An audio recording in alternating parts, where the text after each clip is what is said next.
Hello YouTube. I brought out a Pentax Spotmatic just because it interests me, and I thought maybe you could get some use out of any information I might have here. This is obviously not a working model. This is a parts donor. I bought it on eBay for probably a buck, and it's a good display unit. Good to see how these things work, because these cameras, when they were originally put on the market, came out in the middle 60s. I have several others that are working models, and they work almost perfectly. The batteries are obsolete, so I don't even worry about the light meter. I just use a handheld light meter and work from there, because these are completely mechanical. And a lot of these, now that they're approaching half a century old, come down with various problems. And one of the most common is you'll find them with the mirror, the reflex mirror, stuck in the up position. And a couple of things can cause that. I can't really light it here properly, but right in here there's a foam strip. That's what the mirror bumps against. Every so often the mirror can get stuck to that and stick there and hold the mirror in the up position. I haven't run across that yet, but I have heard of it happening. The most common problem with these, when you advance the film like so, is that when you go to fire it, and maybe this will do it, there it is, the mirror hangs in the up position. This one happens to have a bad shutter curtain in it also.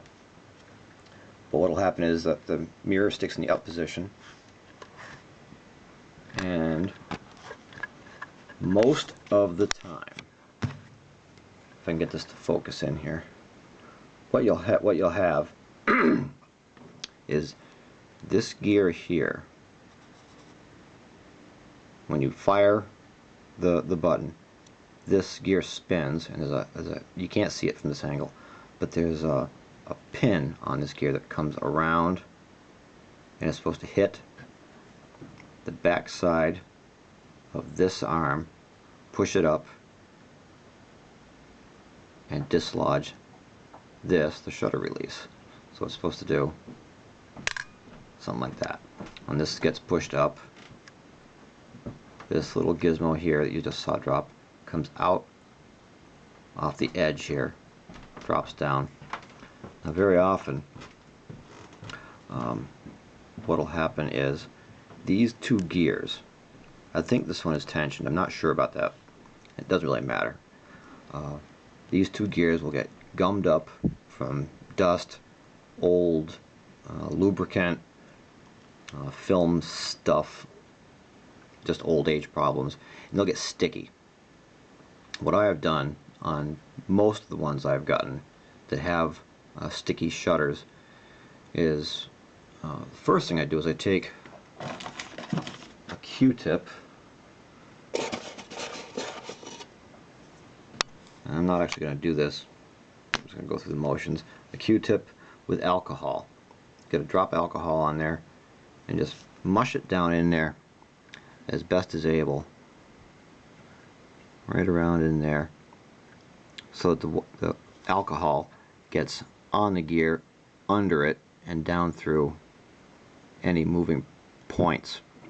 And then I work the shutter a few times, dropping it manually if I have to, by pushing that little arm up, and until it loosens up. And then what I'll do is I'll leave the bottom off and let it air dry, and I usually set it so that it's, is uprighted position, so alcohol doesn't go oozing into the curtain area. Now if you do that and you can get that shutter loosened up, you let it dry out, probably what's going to happen is in a day or two it's going to stick again. So what you can do is you can redo the process with the alcohol and the swab, and maybe get yourself a can of compressed air and blow out from underneath here. And what I've had to do is I've done the alcohol cleaning 2 or 3 times, you know, once a day, as often as it takes for, you know, 2 or 3 days. And then after I've done that, and I'm sure that the alcohol is dry, then I'll take a drop of some super duper light oil and put it under this gear and under this gear. You can go, usually drop it right in there and then hold the camera this way so it runs down in. And most of the time that will cure any sticky shutter problems. I don't have enough hands here. I'd work the whole thing, and you could see the various parts work. This is just a feat of engineering as far as I'm concerned. These cameras are amazing. They're built like trucks. The body here is made out of die-cast metal, and it's got all metal gearing, all metal arms, all metal springs, all metal everything. The top, so I get this off. It's the same up here. You know, this is all die cast. It's all metal. The optics are amazing, and it's pretty sophisticated for its time. There's a lot going on here, and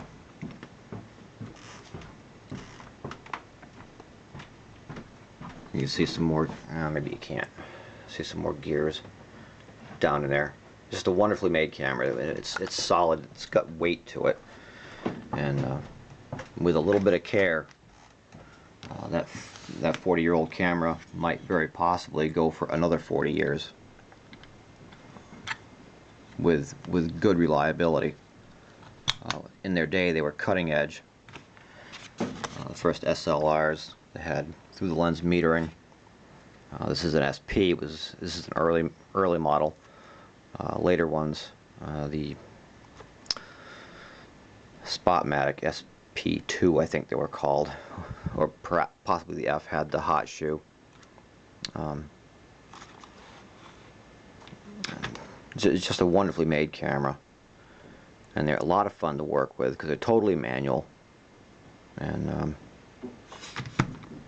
it's just a great tool to use. And this is an ME Super. These were put out probably 15 or 20 years later, and still you can see here very sophisticated die-cast metal. This is a small camera. I have a couple of these, and they're great. Another superbly made piece of equipment. These are a little tougher to work on, and they're a little more finicky if they aren't treated properly. This one has a ghost living in it. Every once in a while, I can cock oh, it's going to do it. I can cock the shutter and get it to fire, and then it won't do it. It won't do it. Now, if I leave this thing sitting untouched for a day, I can come back, work that shutter, and it'll shoot again. But it'll never do it twice in a row.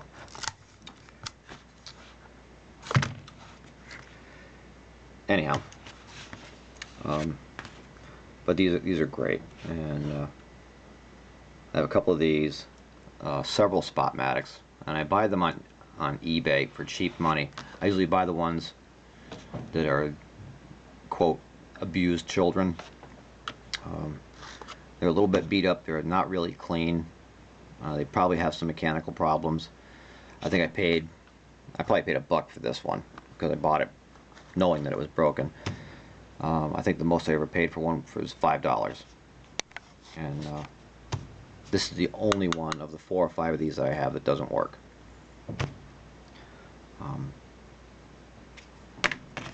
and they're just a terrific camera. They're very solid, and as I said, a little bit of maintenance. They're very reliable. This thing, it's just a pleasure to use. It'll never replace, you know, the DSLRs of modern times, but for anyone who like me, who loves film and wants to do it, you know, longhand, this is one of the best tools for it. And they're readily available. I don't know how many of these things Pentax actually made, but it has to be in the millions, because they're just all over the internet. And eBay, I think this morning, had 741 listings under Pentax Spotmatic. Not all of them were cameras, but many of them were.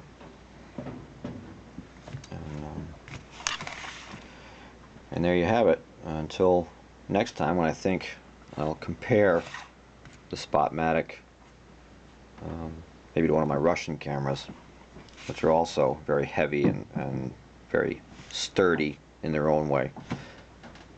So until next time.